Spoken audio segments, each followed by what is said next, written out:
이 시간에도 하나님의 은혜가 여러분과 함께 하시기를 주님의 이름으로 축원합니다. 우리 주변의 분들과 한번 인사하겠습니다. 참 잘 오셨습니다. 은혜 받고 돌아가세요. 참 잘 오셨습니다. 은혜 받고 돌아가세요. 첫날 제가 여러분들에게 말씀드렸듯이 저는 약간 욕심과 그리고 소망이 있는 목회자입니다. 어떤 것에 대한 욕심과 소망이 있냐 하면 어떻게 하여든 하나님의 말씀을 듣는 성도들에게 쉽고 명확하게 전달해 드리고 싶은 그런 욕심과 소망이 있습니다. 그래서 제가 하나님 앞에서 가지고 있는 저의 목회자로서의 정체성이 세 가지 있습니다. 그 중에 하나가 뭐냐면 요리사입니다. 요리사. 여러분 어떻게 생각하세요? 어느 어머니에게 자녀들이 여럿 있다고 가정해 보세요. 그 어머니가 밖에 나가서 이런 표현이 미국에서도 적용되는지는 잘 모르겠는데 제일 좋은 고기를 한국에서는 한우 2+A 등급의 고기가 좋다 그래요. 그걸 사왔다고 가정해 보세요. 이제 태어난 지 6개월도 되지 않은 아이에게는 어떻게 그 소고기를 줄까요? 아주 갈아서 소고기인 줄도 모르게 해서 주겠죠. 이유식으로. 초등학생에게는 아마 이렇게 해주지 않을까요? 웰던으로 구워서 주고, 중학생이나 청년에게는 미디엄 정도로 주고, 그리고 아빠에게는 너무 좋은 고기니까 육회로 썰어서 주지 않을까요? 그죠? 왜냐하면 엄마는 자녀들을 그리고 가족들을 사랑하니까 그들에게 맞게 아마 그 음식을 준비해 줄 거예요. 근데 어느 날 갑자기 엄마가 이런 생각했어요. 아니야, 너 6개월 된 너도 소고기의 본맛을 알아야 돼. 그래서 만약에 육회로 주면 이 엄마는 좋은 엄마예요? 안 좋은 엄마예요? 안 좋은 엄마죠. 엄마는 항상 무슨 생각을 하는 요리사냐 하면 가족들에게 어떻게 먹여야만 가장 좋은 음식이 될 수 있는지를 고민하는 게 엄마잖아요. 그죠? 그래서 이 세상에 훌륭한 요리사가 아주 많지만 모든 사람들의 건강을 제일 크게 책임지는 게 엄마인 요리사인 거죠. 그죠? 제게 이 마음이 있어요. 제게 교회를 처음 나오신 분이나 아니면 조금 다니신 분이나 아니면 오래 다니신 분들에게도 꼭 필요한 하나님의 말씀은 누구에게라도 좋으니까 누구라도 들을 수 있도록 말씀을 잘 요리하는 목회자가 되었으면 좋겠다.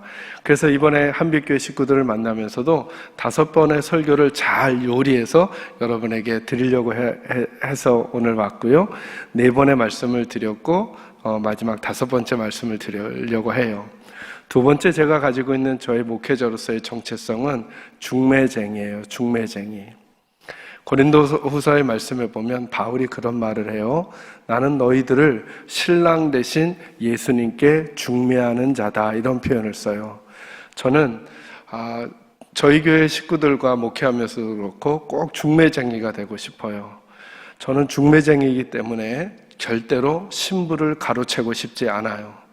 이번에 와서 말씀을 전하면서도 제가 가지고 있는 그림, 이미지는 뭐냐면 어떻게 하든 우리 한빛교회 식구들을 예수님과 연결시켜 드리고 싶어요. 예수님이 얼마나 여러분을 사랑하시는지, 그리고 예수님이 얼마나 여러분이 바른 믿음을 갖고 싶어 하시는지를 예수님과 연결시켜 드리고 저는 쏙 빠지려고요.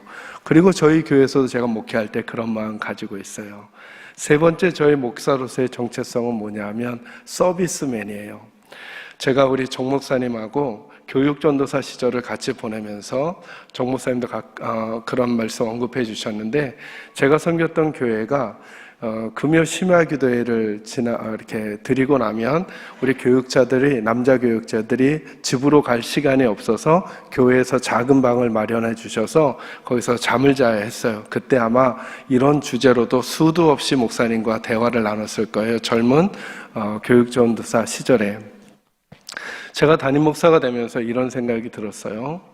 목사가 성도를 위해서 존재하는 것인가, 성도가 목사를 위해서 존재하는 것인가 라고 하는 생각이 들었어요.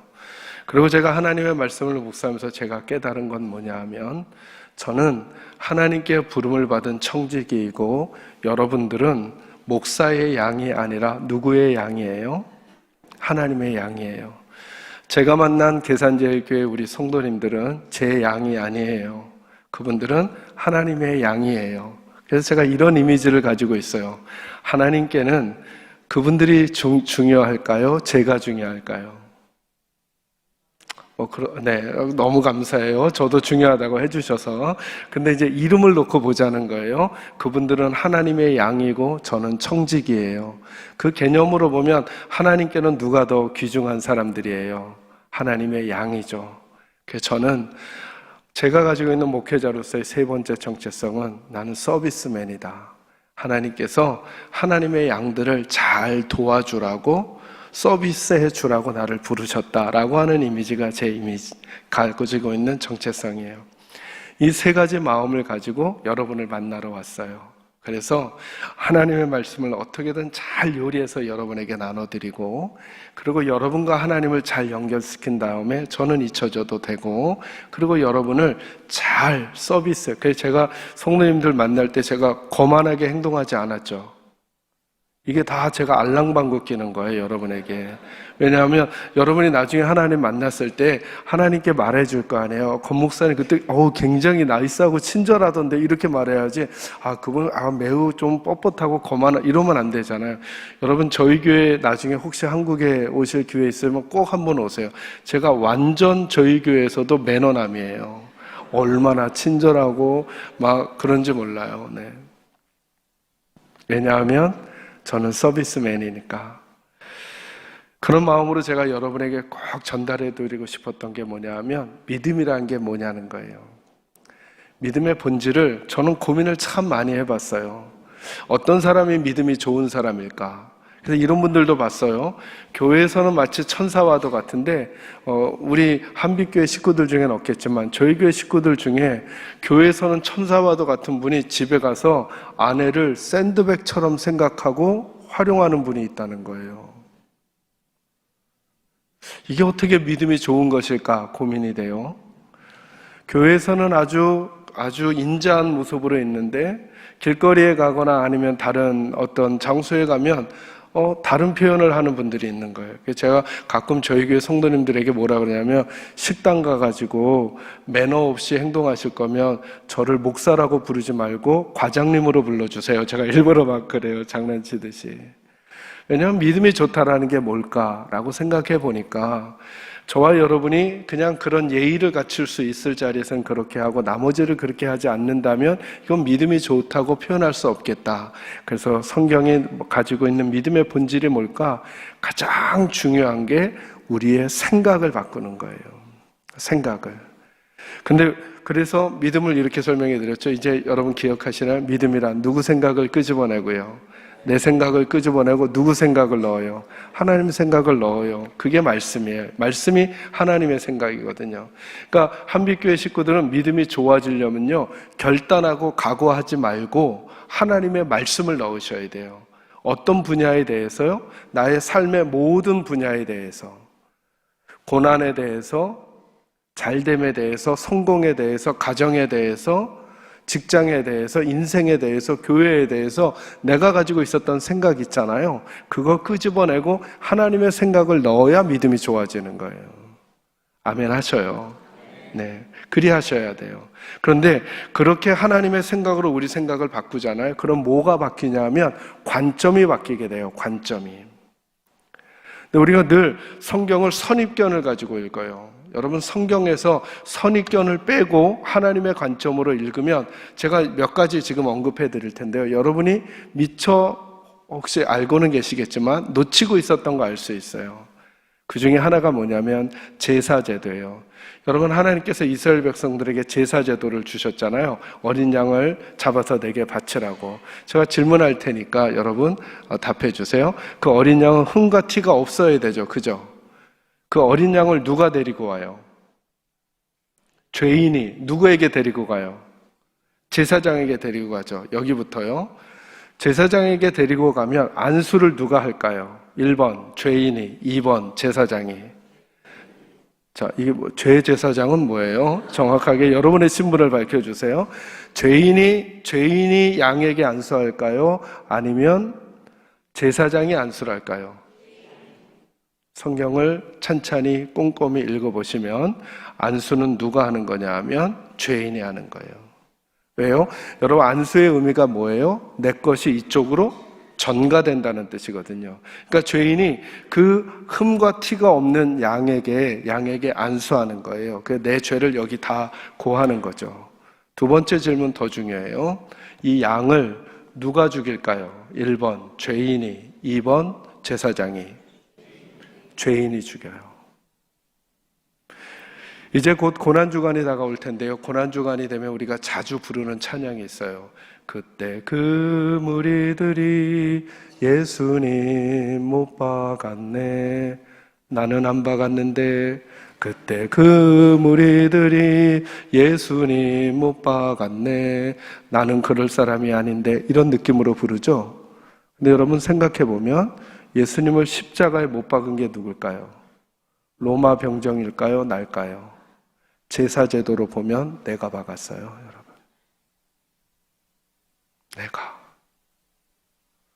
내가 예수님을 죽였다니까요. 누구 살려고? 나 살려고. 그랬던 우리가 지금 십자가 밑에 있는 거예요. 그래서 십자가를 보면 너무 죄송하고 너무 감사한 거죠.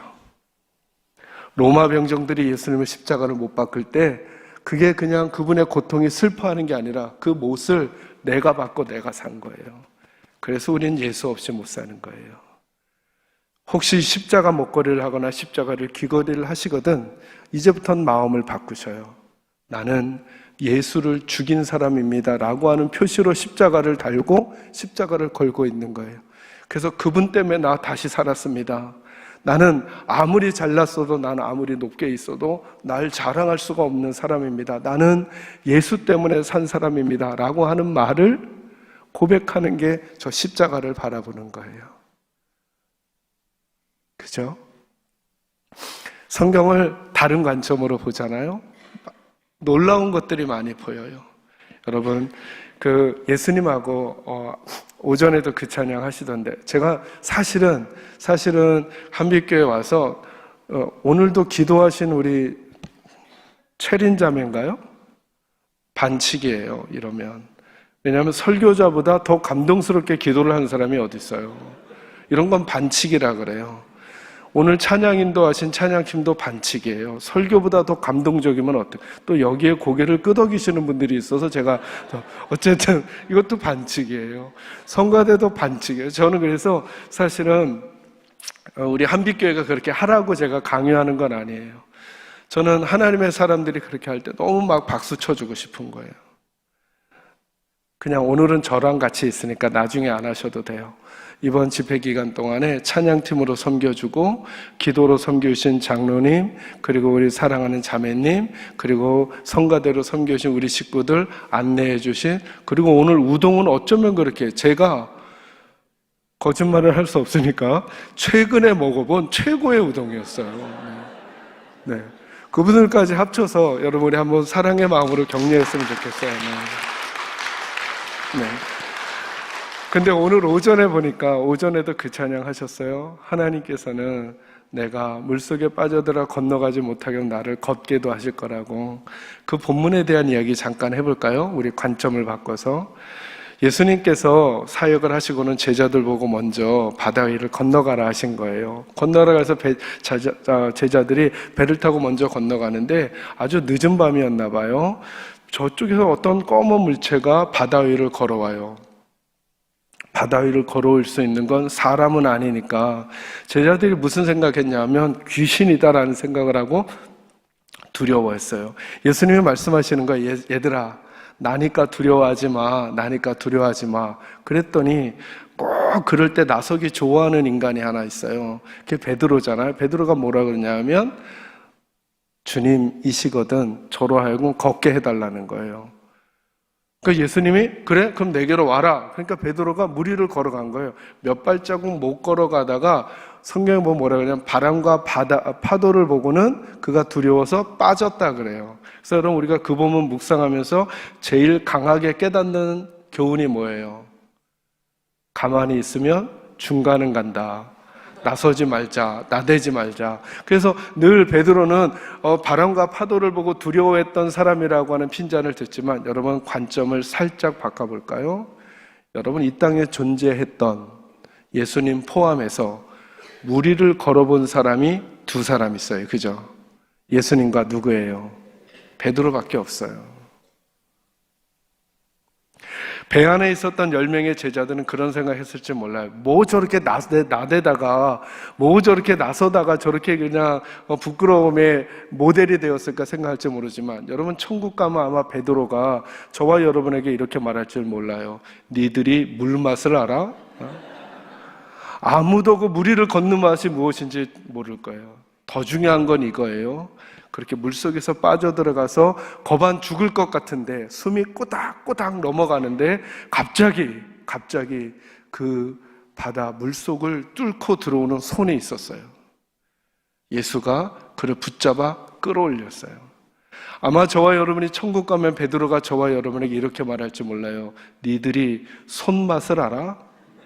그 죽어가는 그 순간에 예수가 날 잡아주신 그 순간, 아마 베드로는 평생 동안 무리를 걸었던 그 느낌과 죽어가는 그 마지막 순간에 자기의 손을 붙잡아 잡아챈 예수의 손길을 그는 잊지 못하지 않았을까요? 여러분, 그 맛을 아는 게 그 사람이잖아요.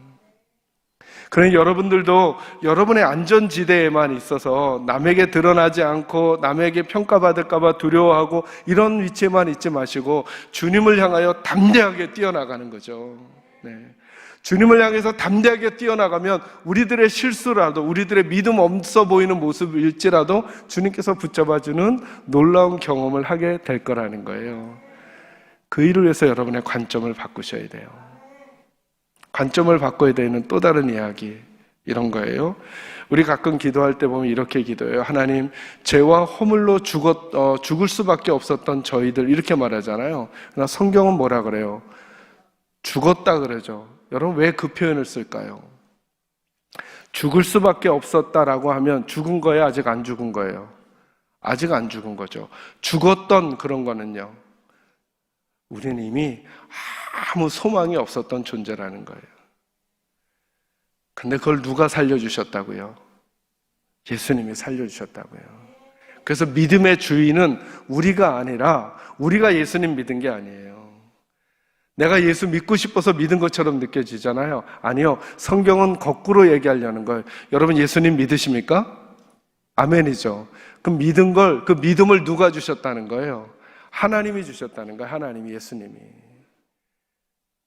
제가 저희 쌍둥이 아이들을 키우면서 이제 부목사 시절에 교육전사 때부터 아이를 키웠죠. 20층 되는 아파트에 살았어요. 뭐 에피소드가 많아요. 이 쌍둥이 놈들이 얼마나 짓궂은지. 왜 가끔 여름날에 그 어른들이 그 장독대를 이렇게 열어놓잖아요. 그죠? 19층에 아주머니가 장독대를 그 베란다에서 열어놓은 거예요. 저희 집에 화장실이 없는 것도 아닌데 이 쌍둥이 두 놈이 20층 꼭대기에서 쉬야를 한 거예요. 그 장독대로 막 들어가고 막 그런 일이 많이 있었어요. 근데 하루는 제가 그 아이들이 노는 걸 보니까 그 20층 베란다에서 손을 막 이러면서 놀고 있는 거예요. 너무나 철렁하잖아요. 근데 사고는 없었지만 이런 걸 한번 생각해 봤어요. 만약에 20층에서 아이가 떨어지려고 할 때 그 아이가 제 손을 잡는 게 나을까요? 제가 그 아이의 손을 잡는 게 나을까요? 생각은 해보실 수 있는 거죠. 해보셔요. 그 아이가 제 손을 잡는 게 나을까요? 제가 그 아이의 손을 잡는 게 나을까요? 제가 그 아이의 손을 잡는 게 낫겠죠. 근데 아마 아이는 그런 느낌일 거예요. 자기가 손을 잡아야 안전하다고 느낄 거예요. 그런데 그 아이는 곧 힘이 빠질 거고 그러면 손을 놓칠 거예요. 그죠?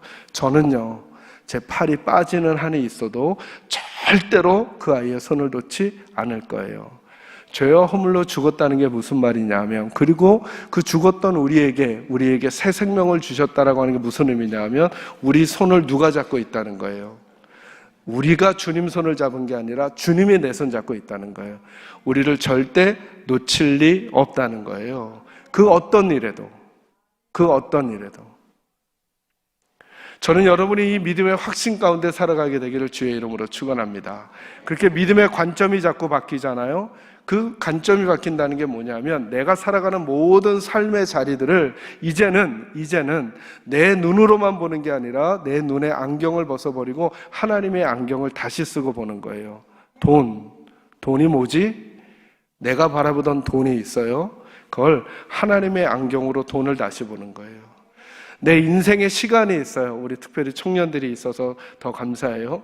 우리 청년들의 인생이, 청년들이 젊은 날을 살면서 내 인생을 내가 어떻게 살아갈 것인가를 꿈꿀 때, 그때부터 하나님의 눈으로 내 인생을 바라보는 거예요. 가정을 꾸릴 때 하나님의 안경을 쓰는 거예요. 하나님의 말씀을 담아가면 그 안경이 생기는 거예요. 이제 마지막 시간으로 여러분과 이 말씀을 나누고 싶은 거예요. 그런데 그 믿음이라는 것이 단번에 생기지 않고 연습이 필요하다는 거예요. 따라합니다. 믿음은 연습하는 것입니다. 좀 어색해 보여요. 그러나 여러분 꼭 한번 염두에 두셔야 돼요. 다시 한번요. 믿음은 연습하는 것입니다. 오늘 본문 말씀 같이 한번 저와 함께 읽어볼게요. 7절과 8절 읽습니다. 시작. 망령되고 허탄한 신화를 버리고 경건에 이르도록 내 자신을 연단하라. 육체의 연단은 약간의 유익이 있으나 경건은 범사에 유익하니 금생과 내생의 약속이 있느니라. 아멘. 자, 제가 말씀을 다시 한번 읽습니다. 망령되고 허탄한 신화를 버리고 경건에 이르도록, 하나님을 닮아가도록, 하나님과 마음이 같아지도록, 하나님과 생각이 같아지도록, 하나님과 방향이 같아지도록 내 자신을 뭐 하라고요? 연단이라는 게 뭘까요? 이게 트레이닝 한다는 거예요. 연습한다는 거예요. 연습. 그러니까 하나님과 닮아가는 게 어느 날 갑자기 하나님과 똑같아지지 않아요. 어느 날 갑자기 믿음이 좋아지지 않아요. 뭐가 필요하다고요? 연습이 필요하다고요. 8절 보세요. 육체의 연단은, 다른 말로는 육체의 연습은, 이렇게 읽어야죠. 육체의 연습은 어떤 유익이 있다고요? 약간의, 그러고 보니까 맞아요, 여러분. 여러분이 만약에 육체를 연습하잖아요, 운동하잖아요. 그러면 유익이 있어요, 없어요? 유익이 있어요. 꼭 유익이 있어요. 그런데 하나님은 그걸 어떻게 표현하냐면 그건 약간의 유익이라는 거예요. 그런데 그 다음에 뭐라 그래요? 무엇은? 여기 빠진 말 있죠. 빠진 말 있죠. 앞에 육체의 연습이니까 뒤에는 경건의 연습이죠. 경건의 연습이죠. 경건의 연습은 범사에 유익하니, 하나님을 닮아가는 훈련은, 하나님과 생각을 맞추려는 연습은, 하나님과 관점을 맞추려는 연습은 범사에 유익하다는 거예요. 그러니 믿음은 뭐 하는 걸까요? 연습하는 거라는 거예요. 여러분 보세요. 결혼을 갓 결혼한 신혼댁의 도마질 소리는 어떨까요? 도마질 소리는 아마 이렇게 되지 않을까요? 뚝 뚜둑 뚝뚝 윽 이렇게 되죠. 그건 이제 손을 빈 거예요. 그죠? 근데 우리 어머니들은 어떻게 하시냐면 다다다다다다 하면서 야 씻었니? 야 시간 없어 빨리 준비해. 다다다다다. 이게 어떻게 된 걸까요? 연습 때문에 된 거예요. 손을 폈는데도 그 다음에도 계속 도마질을 하면서 시간이 지나니까 어느 순간에 다다다다다 하면서 얘라 씻어라 옷 입어라 시간 없다 하면서 운전을 할 때 어떻게 했냐면 막 손이 막 꼬이는 거예요. 근데 그때 제가 누가 너무 부러웠냐면 저에게 운전을 가르쳐준 부목사님이 너무 부러워요. 부목사님 좌회전 안 해서 어떻게 하시냐면 손바닥으로, 이게 좋은 태도라고 하는 건 아니지만 그 모습, 손바닥으로 핸들 딱 밀더니 살짝 돌리시는 거예요. 완전 부러운 거예요.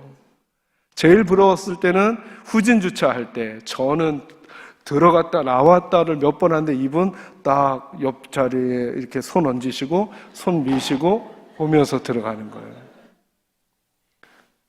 여러분 제가 요즘에 좌회전할 때 이렇게 할까요? 이렇게 할까요? 어떻게 이렇게 됐죠? 만약에 처음에 서툴 때 포기해버렸어요. 그리고 나서 15년, 20년이 지난 다음에 다시 핸들을 잡으면 지금도 어떻게 할까요? 꼬이면서. 그러나 조금 서툴렀지만 한 번 더 하고 한 번 더 하고 한 번 더 하니까 그것이 제게 익숙해졌어요. 가끔 어떤 분이 이래요. 제가 우리 성도님들께, 여러분, 예수 믿는 우리들은 조금씩 더 부드러져 가야 합니다. 이렇게 말하면 어떤 남자 집사님들이나 장로님들은 제게 그래요. 목사님, 저는 태생이 뻣뻣해서 이래요. 맞아요. 태생이 뻣뻣하다는 분이 있어요. 그런데 그 말이 거짓말인 걸 제가 금방 알았어요. 왜냐하면 그 안수 집사님, 그 장로님에게 손주가 생겼어요. 손주가. 와, 제가 손주한테 하는 거 보고 상처받았어요. 손주한테 하는데 이분이 그 아이한테 아양을 떠시는데 어디서도 보지 못했던 표정과 태도로 해요. 태생이 뻣뻣하신데. 그분 태생이 뻣뻣한 게 아니었어요. 그 대상에게는 그렇게 해줄 수 있었어요. 여러분은 어떤 성품과 어떤 기질을 가지고 있으신가요? 그 성품과 그 기질이 여러분을 설명하는 것일 수도 있지만 이렇게 한번 생각해 보실까요? 그걸 하나님이 연습하게 하셔서 더 예쁘고 좋은 모습으로 다양한 사람들에게 주님이 얼마나 좋은 사람인지를 드러내는 매력을 풍기라고 말씀하시는 건 아닐까. 제가 담임 목사가 처음 돼서 한 1, 2년쯤 되었을 때예요. 저희 교회가 아파트 단지 주변에 있거든요. 그러니까 한국은 이제 전도에 막 열심하는 그 풍조가 많이 있으니까 아파트 단지에 엘리베이터가 있는데 그 엘리베이터 안에 보면 거울이 있어요. 거울이 있고 그 밑에 하단에 광고를 하게 할 수 있는 걸 부착할 수 있어요. 스티커를. 이걸 광고 대행사와 계약을 맺고 하는데 아마도 저희 교회도 얼마의 돈을 주고는 그 아파트 엘리베이터 안에다가 거울 밑에다가 광고를 했나 봐요. 근데 부목사님이 제 방에 신호가 왔어요. 목사님, 그 계약 기간이 끝났답니다.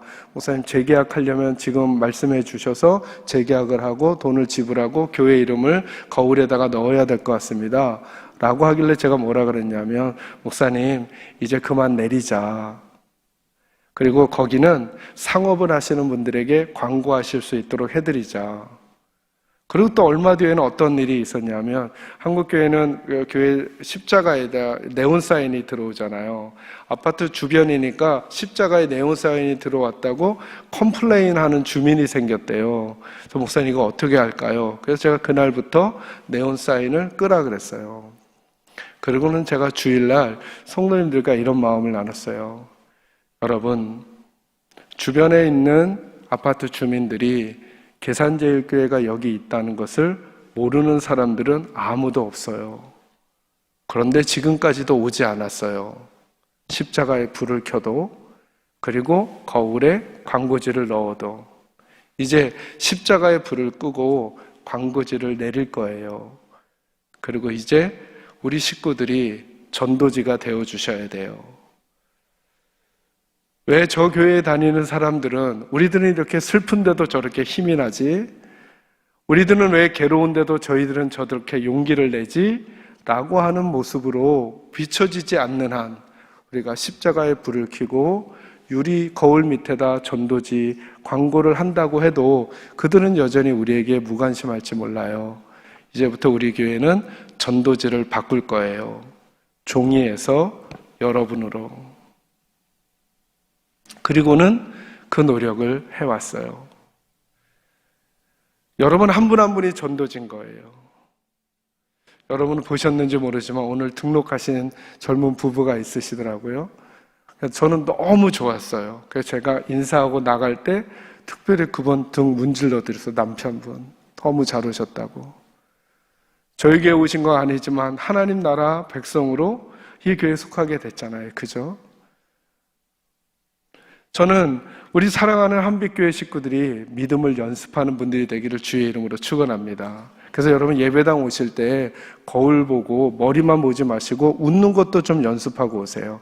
와이키키를 한 5번쯤 하네요. 와이키키, 여러분 그거 아셔요? 제가 아주 상처받으면서 깜짝 놀란 게 있었어요. 제가 저희 교회가 이제 정교인 체육대회나 이런 행사들을 몇 년에 한 번씩 하는데 이 사진 찍는 분들은 조심해 주셔야 돼요.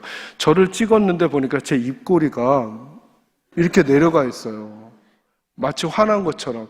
저 화가 절대 난 게 아닌데 제가 자꾸 이렇게 시간이 지나다 보니까 나도 모르게 입꼬리가 내려가요.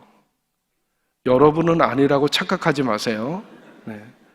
그래서 자꾸 연습하는 거예요. 연습하는 거예요.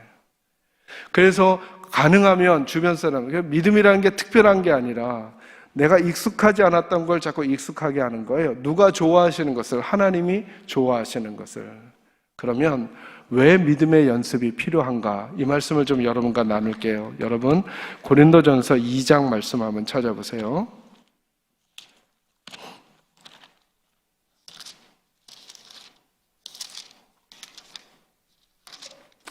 고린도전서 2장 10절부터 한번 보세요. 제가 읽어가면서 설명할게요. 신약성경 237조, 근데 또 다른 성경으로는 264조 그 어간이 되기도 합니다. 고린도전서 2장 10절부터 제가 읽어갈게요. 여러분은 뭘 찾아내시면 되냐 하면 하나님께서 이 땅에 존재하는 사람들의 유형을 세 가지로 구분하세요.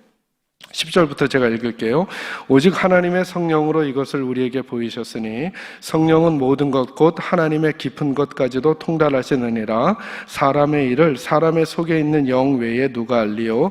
이와 같이 하나님의 일도 하나님의 영 외에는 아무도 알지 못하느니라. 우리가 세상의 영을 받지 아니하고 오직 하나님으로부터 온 영을 받았으니 이는 우리로 하여금 하나님께서 우리에게 은혜로 주신 것들을 알게 하려 하심이라. 우리가 이것을 말하거니와 사람의 지혜가 가르친 말로 아니하고 오직 성령께서 가르치신 것으로 하니 영적인 일은 영적인 것으로 분별하느니라. 그 다음요 14절 육에 속한 사람은 한 부류가 나왔죠. 어디에 속한 사람이요? 육에 속한 사람은 하나님의 성령의 일들을 받지 아니하나니 이는 그것들이 그에게는 어리석게 보임이요 또 그는 그것들을 알 수도 없나니 그러한 일은 영적으로 분별되기 때문이라. 그러니까 여러분, 육에 속한 사람은 하나님의 일을 알아요, 몰라요? 절대 알 수도 그리고 분별할 수도 없다는 거예요. 두 번째 부류의 사람이 15절에 나와요. 어떤 사람이요? 신령한 자는, 신령한 사람은 모든 것을 판단하나 자기는 아무에게도 판단을 받지 아니하느니라. 누가 주의 마음을 알아서 주를 가르치겠느냐? 그러나 우리가 그리스도의 마음을 가졌느니라. 3장 1절 형제들아 내가 신령한 자들을 대함과 같이 너희에게 말할 수 없어서. 그런데 고린도 교회 성도들에게는 그들을 신령한 자라고 말할 수가 없다는 거예요. 그러면서 뭐라고 표현해요? 어디에 속한 자? 자, 그러니까 아까는 육에 속한 자였는데 그것과는 조금 다른 표현이죠. 육신에 속한 자, 곧 그리스도 안에서 누구와 같이 어린아이를 대함과 같이 한다 이렇게 말해요. 그래서 세 부류의 사람이 존재한대요. 첫째는 어떤 사람? 육에 속한 사람. 두 번째는 육신에 속한 사람, 단계로 보면. 그 다음에는 신령한 사람. 신령한 사람, 신령하다 그러면 산신령 생각날까봐 말 바꿔드릴게요. 영에 속한 사람. 육에 속한 사람, 육신에 속한 사람, 영에 속한 사람. 이제 제가 아주 쉽게 그리고 분명하게 가리키는 걸 좋아하는 목사라 그랬잖아요. 육신에 속한 사람을 여러분에게 이미지로 만들어 드릴게요. 여러분의 마음을 원이라고 생각하고 원을 그리세요. 육신에 속한 사람의 여러 가지 특징이 있겠지만 가장 분명한 특징은 이거예요. 그의 마음 속에 누가 없다는 걸까요? 예수님이 없다는 거예요. 원을 그리시고 예수님 십자가를 바깥에 그려놓는 거예요. 이 사람 마음 안에는 예수님이 없는 거예요. 그 사람이 착한가 착하지 아니한가 이런 걸 묻는 게 아니에요. 육에 속한 사람의 특징은 그의 마음속에 뭐가 없다고요? 예수님이 없다고요. 착할 수도 있는데 예수님은 없어요. 도덕적일 수는 있는데 예수님은 없어요. 제가 여러분에게 비유해 드렸던 거 기억나세요? 깍두기 아저씨가 열심히 다른 파 아저씨한테 칼로 그림 그려주고 나서 케이크 사가면 이 사람 착한 사람이에요? 안 착한 사람이에요? 그래도 안 된다 그랬죠. 그 착한 행위가 가지고 그 사람을 설명할 수 없어요.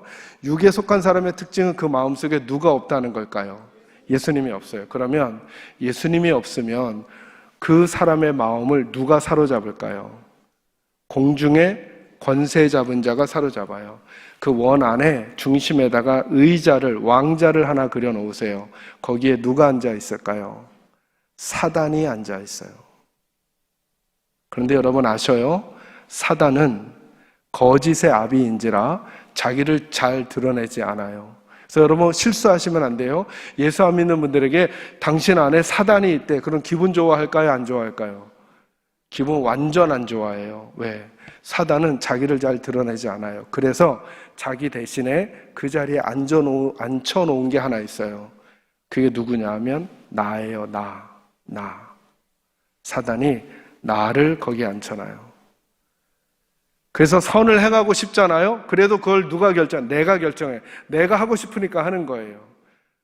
기분 나빠지잖아. 내가 기분 나쁘니까 기분 나빠지는 거야. 그래서 예수님이 아닌 내가 나를 움직이게 하는 거예요. 육에 속한 사람의 특징이에요. 근데 이 사람이 착한 행동을 할 수도 있어요. 근데 희한하죠? 그렇게 착하고 그렇게 윤리적이고 그렇게 도덕적인데도 누구만큼은 받아들이지 않을까요? 예수님만큼은 안 받아들이는 분이에요. 여러분 우리들 식구들 중에도 주변에도 그런 분 있죠. 여러분 예수 믿는 분이 착해요? 예수 안 믿는 분이 착해요? 네? 뭐 이럴 수도 있고 이럴 수도 있는 거죠. 뭐 그죠? 그런데 예수 안 믿는 분들 중에도 우리보다 착한 사람 있어요? 없어요? 있어요 여러분. 도덕적이고 윤리적이고 그리고 아주 긍휼의 마음이 많은 분들 있어 보이는 분들이 있어요. 근데 그들은 왜 도덕적이고 왜 긍휼의 마음이 많을까요? 누가 그렇게 하고 싶으니까. 내가 그렇게 하고 싶으니까. 그런데 참 희한하죠. 그렇게 긍휼의 마음이 많고 착하신데도 예수 믿으라 그러면 예수님은 안 믿겠다는 거예요. 왜요? 그 유형이 육에 속한 사람이니까. 자, 두 번째. 그러면 육신에 속한 사람은 어떤 그림을 그리면 돼요? 가장 중요한 특징이 뭐냐? 육에 속한 사람은 그 마음 안에 누가 들어왔을까요? 예수님이 들어오죠. 그러니까 육신에 속한 사람은 특징이 그 마음 안에 예수님이 들어와 있는 거예요. 예수님의 십자가를 그 원 안에다 그리세요. 예수님이 마음에 들어오시면 누군가는 나가야죠. 어떤 분은 내가 나간대요. 그러면 안 되죠. 어떻게 내가 나가요? 예수님이 들어오시니까 누가 나가요? 사단이 나가죠. 사단이 바깥에 있는 거예요. 사단이. 그런데 마음의 왕의 자리에는 여전히 누가 앉아 있어요? 내가 앉아 있죠. 그림 그리셔요. 마음의 왕의 자리에는 내가 앉아 있고 예수님은 내 발 아래 있고 사단은 바깥에 나갔어요. 이 사람에겐 내 말이 중요해요? 예수님 말씀이 중요해요? 내 말이 중요해. 그래서 교회를 섬기다가도 기분이 나쁘잖아요? 그럼 교회를 팽개치고 가버려요. 왜? 내가 기분이 나쁘니까. 교회를 잘 섬기다가도 내 뜻에 안 맞으면 안 해버려요. 왜? 내가 하기 싫으니까. 남들이 좀 막는 건데도 내가 하고 싶으면 고집을 피워요. 왜냐하면 내가 하고 싶으니까. 이걸 가리켜서 사도 바울은 뭐라 그러냐 하면 어린아이와 같다는 거예요. 자기 기분대로 자기 생각대로 하고 싶을 때 하고 싶은 걸 그대로 하는 거죠. 여러분 아가들 키워보셔서 아시잖아요. 중요한 손님이 와서 대화를 나누면 얘가 매너 있게 안 울어주나요? 그래도 우나요? 어머니가 중요한 대화하시는구나. 나 태어난 지 이제 10개월 됐지만 조용히 1시간만 가만히 있어 드려야지 이런 애는 없어요. 엄마 나 키우느라고 힘드시니까 오늘은 내가 12시부터 8시까지 잠들어 줘야지 이런 애 없어요. 배고프면 울고 필요하면 울고 떼쓰고 하죠. 어린아이니까 자기 생각이 더 중요해요. 그래서 사도 바울이 그렇게 말하는 거예요. 육신에 속한 사람의 특징이 뭐냐 하면 내가 중심이 된다는 거예요. 근데 중요한 게 있어요. 그 나를 누가 사로잡고 있었어요? 사단이. 여러분 나무에다 못을 박았다가 못을 빼면 못은 없어졌죠. 뭐가 남아요? 자국이 남죠. 그걸 상처라고 하는 거예요. 저와 여러분에게는 사단이 훈련시켜 놓은 상처, 다른 말로 하면 이 세상에 패턴이 있어요. 패턴. 그래서 예수 믿게 되면 사단이 나를 사로잡던 사단은 떠나가요. 여러분 절대 이건 팁이에요. 여러분 이 방 안에 이 예배당 안에 어둠이 가득 찼다고 해보세요. 만약에 어둠이 가득 차면 어둠을 쫓아내는 방법이 뭐예요? 어둠을 물리치는 거예요? 아니면 빛을 켜는 거예요? 빛을 켜는 거예요. 빛을. 그래서 사단을 쫓아내는 것으로 씨름을 하는 게 아니라 누구를 자꾸 모셔오면 될까요? 예수님을 자꾸 모셔오면 돼요. 무슨 말인지 이해되세요? 그래서 우리 마음속에 예수님 들어오면 사단은 무조건 나가요. 무조건. 아멘 하셔요, 정말로. 그러니까 이제부터 우리들의 인생은 사단과는 관계가 없어요. 누구하고만 살아야 돼요? 예수님하고만 살아야죠. 집사님 어쩔 수가 없어요. 집사님 맨 앞에 앉아 계시니까. 집사님과 결혼하시기 전에 여자친구 있으셨어요? 이러면 예화가 안 돼요. 예화가 안 돼요. 집사님은 없으셨을 것 같아. 집사님도 없어요? 이러면 예화가 안 되는데. 자, 만들어버리겠어요. 집사님과 결혼하시기 전에 여자친구가 애인이 있었다고 생각해 보세요. 근데 결혼을 집사님하고 하셨어요. 그러면 우리 김 집사님에게서 절대 입 밖으로 나오면 안 될 이름이 있겠죠. 집사님하고 살면서. 누구 이름일까요? 옛 애인의 이름이 입 밖으로도 나오면 안 돼요. 성경이 뭐라 그러냐? 우리는 예전에 주님 믿기 전에 사단과 짝했던 자라 이렇게 표현하세요. 근데 이제 우리는 누구의 신부가 됐어요? 예수님의 신부가 됐단 말이죠. 예수님이 우리의 신랑이셔요. 그러면 예수님과 짝이 됐단 말이에요. 그럼 우리 입에서 나오지 말아야 될 이름이 하나 있어요. 사단의 이름은 나오지 말아야죠. 요즘 사단이 나 시험하나 봐. 요즘 사단이 나 어렵게 하나 봐. 이런 말 나오면 안 돼요. 지지고 볶더라도 누구랑 지지고 볶아야 돼요? 예수님하고만. 아파도 예수님하고만. 좋아도 예수님하고만. 예전에 사귀었던 여자의 사진. 저도 예전에 사귀었던 여자가 있었나? 기억도 안 나요, 저는. 네.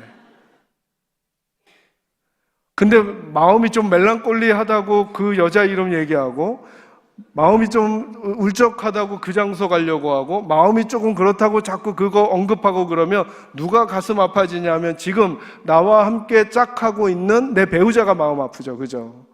여러분 따라합니다. 나의 짝은 예수님밖에 없다. 그러니까 지나간 그 모든, 그래서 그리스도인들이 믿음의 삶을 힘있게 살아갈 때도 방향성을 잘 정해야 되는 거예요. 어떤 일에도 여러분 마귀를 끌어들이지 마세요. 우리는 슬퍼도 누구와 함께? 예수님과 함께. 기뻐도 누구와 함께? 예수님과 함께. 힘이 들어도 예수님과 함께. 힘들지 않아도 예수님과 함께. 모든 걸 다 예수님과 함께 해야 돼요. 그런데 사단이, 우리가 왜 그게 잘 안 되는가? 사단이 우리를 꽉 잡고 있다가 예수님 때문에 빠져나갔는데 상처가 있어요. 여러분 정직하게 대답하세요. 예수님 믿고 있는데도 누군가 열받게 하면 화가 나요, 안 나요? 화나죠. 그 마귀가 화나게 한 걸까요? 아니죠. 그런 상황이 내 마음 바깥에서 벌어질 때 그 상처난 그 부분이 작동하는 거예요. 물질을 보면 욕심이 나요, 안 나요? 나요. 마귀가 나한테 물질 욕심을 줬기 때문일까요? 아니죠. 그가 내게 세상의 패턴을 익숙하게 해놔버렸어요. 그래서 마귀가 떠나갔지만 그런 상황이 벌어지면 우리 상처가 작동하는 거예요.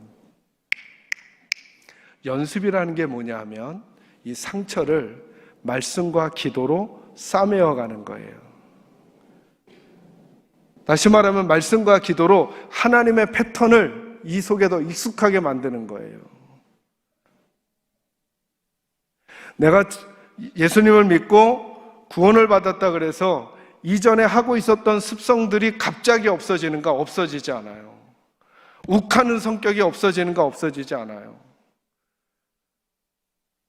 이걸 바꿔가는 과정이 뭐냐면 연습이라는 거예요. 그럼 영에 속한 사람은 이미지가 어떤 이미지냐면 마음의 원을 그리고요. 사단은 어디에 있어요? 안에 바깥에. 이제 내 발 아래에 있던 예수님이 어디로 올라오셔요?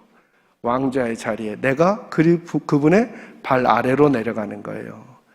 이분에게는 내 말이 중요해요? 예수님 말씀이 중요해요? 예수님 말씀이. 내 기분이 중요해요? 예수님의 말씀이 중요해요? 예수님의 말씀이. 근데 여러분, 모든 권자의 자리는 내려오기가 힘들어요. 그래서 이거를 연습해야 된다는 거예요. 여러분, 우리가 사단의 패턴에 익숙하다는 걸 제가 쉽게 증명해 드릴 테니까 답해 보세요. 여러분, 1시간 동안 기도하는 게 편하세요? 5분 기도하는 게 편하세요? 또 대답 안 하시려고 작정하셨어요? 제가 미리 말씀드렸죠. 우리 다 동종업계에 있다고.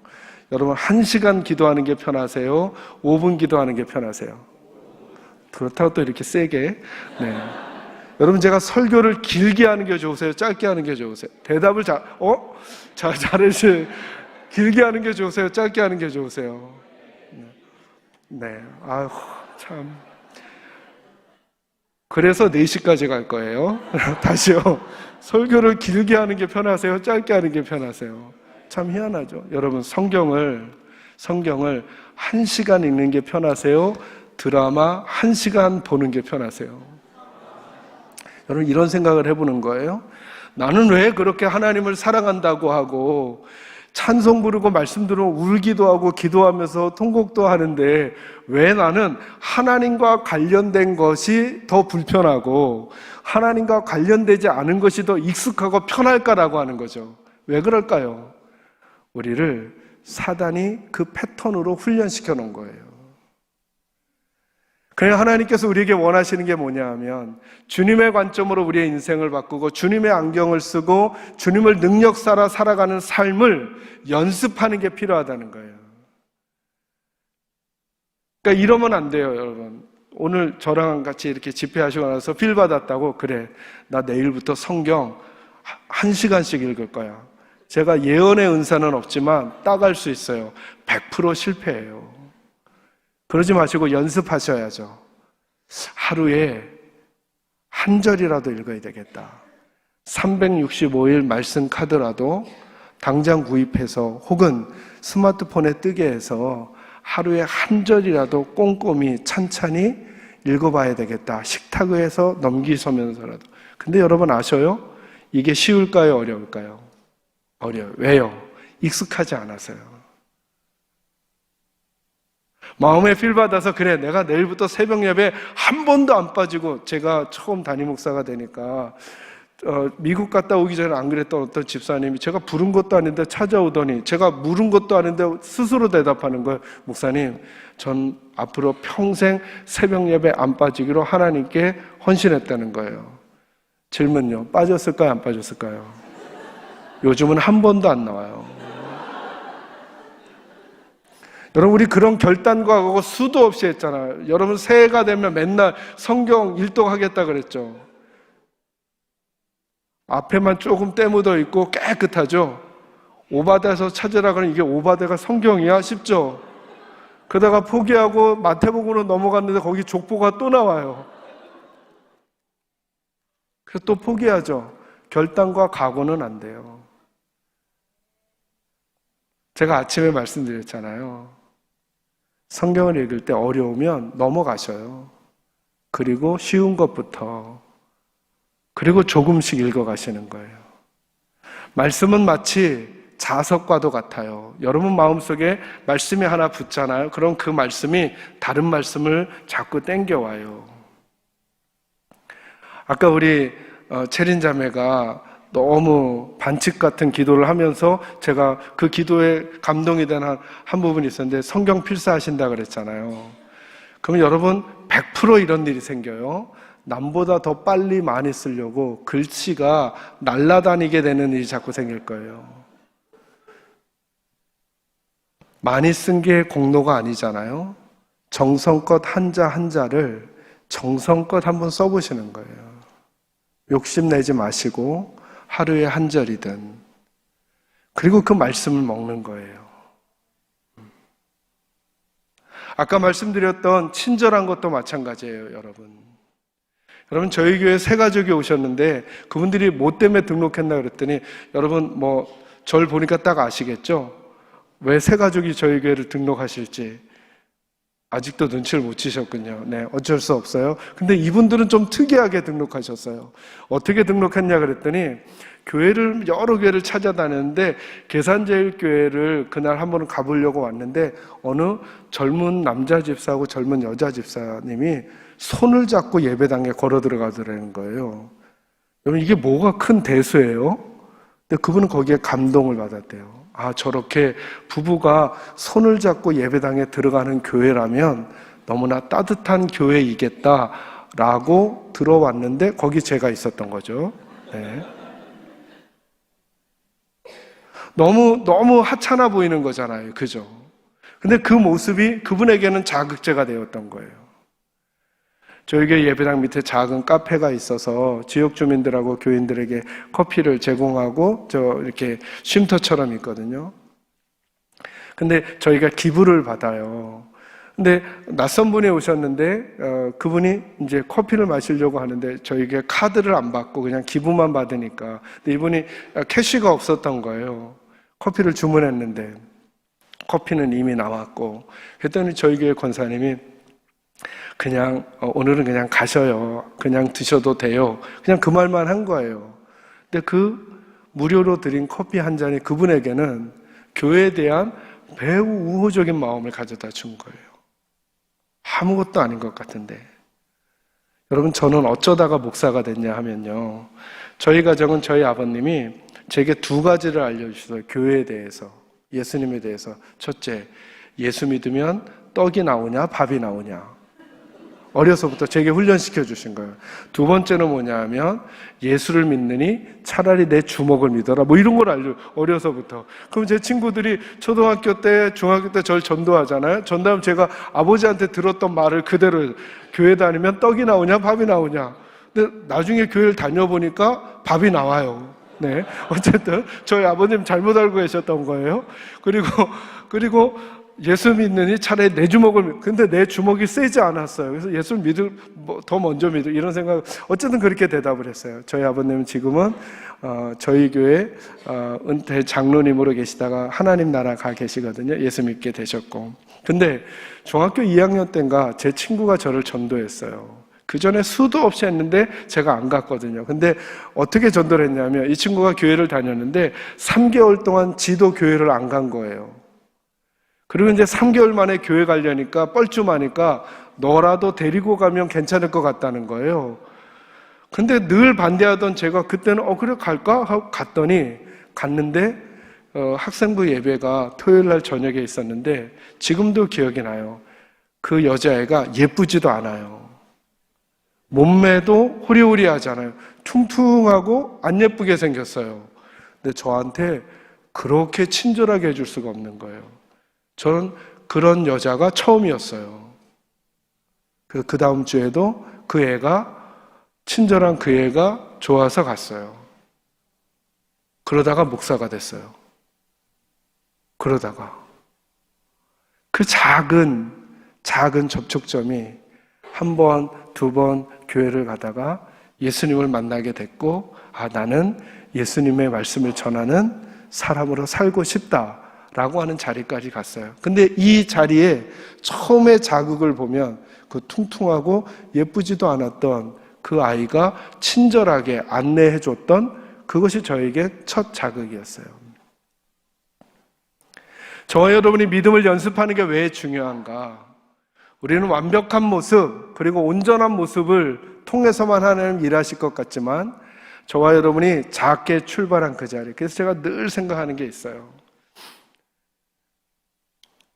어떤 분들은 처음부터 1부터 10이라고 하는 점수가 있으면 7에서 출발하는 분들이 있어요. 인격적으로. 그래서 8이 되는 분이 있어요. 어떤 분들은 2에서 출발하는 분이 있을 수 있어요. 여러분 부모의 마음을 한번 잘 생각해 보세요. 제가 가정하는 거니까 그냥 생각으로만 해보세요. 어떤 부모님에게, 어머니에게 손과 발, 눈동자도 움직이지 못하는 자녀가 있다고 한번 생각해 보세요. 매일 그 아이를 닦아주고 그 아이 귀에다 대고 얘기하고 기도해주고 해도 아무 반응이 없어요. 근데 어느 날 그 아이를 닦아주려고 하는데 손가락이 움직여요.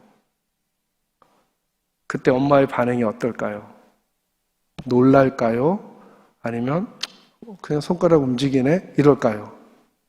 놀라겠죠. 근데 여러분 생각해보면 손가락 움직이는 게 뭐 대수예요? 그 또래의 다른 아이들은 뛰어다니기도 하고 소리도 지르고 축구도 하고 달리기도 하는데 얘는 이거밖에 못 움직이는데 그래도 엄마에겐 이 일이 너무너무 귀할까요? 안 귀할까요? 너무너무 귀해요. 아버지 하나님의 마음을 여러분에게 전해드려요. 여러분이 남들처럼 뛰지도 못하고 남들처럼 소리를 못 지를지라도 여러분이 작은 손가락을 움직이는 것 같은 그 변화, 여러분의 눈의 시선을 엄마에게 맞춰서 돌리는 그 시선 맞춤 하나에 엄마의 가슴은 아마 폭발할 것 같을 거예요. 그렇듯이 우리 주님도 저와 여러분의 작은 연습의 변화를 통해 우리들을 너무 귀하고 예쁘게 보신다는 거예요. 저는 그 믿음의 연습을 우리 사랑하는 한빛교회 식구들이 꼭 하셔가지고 조금씩 더 내가 내 왕의 자리에 있었던 내 자리에서 내가 내려오고 주님이 내 왕의 자리로 올라가 지금은 비록 부족할지라도 조금씩 더 주님의 말씀이 내 생각보다 더 중요하고 주님의 생각이 내 고집보다 더 중요하게 되는 일들이 많아져 여러분의 표정, 여러분의 눈빛, 여러분의 행동, 여러분의 손짓 하나하나가 주님께 큰 감동이 될 뿐만 아니라 그 손짓과 눈빛, 표정을 보는 아직도 주님이 사랑하는 잃어버린 분들이 혹시 마음 아픈 분들이 교회를 찾지 못했던 분들이 이 예배당에 와서 여러분을 접촉할 때마다 주님께로 더 가까이 오게 될 수 있는 아름다운 축복의 통로가 우리 한빛교회 식구들과 한빛교회가 될 수 있기를 주님의 이름으로 축원합니다.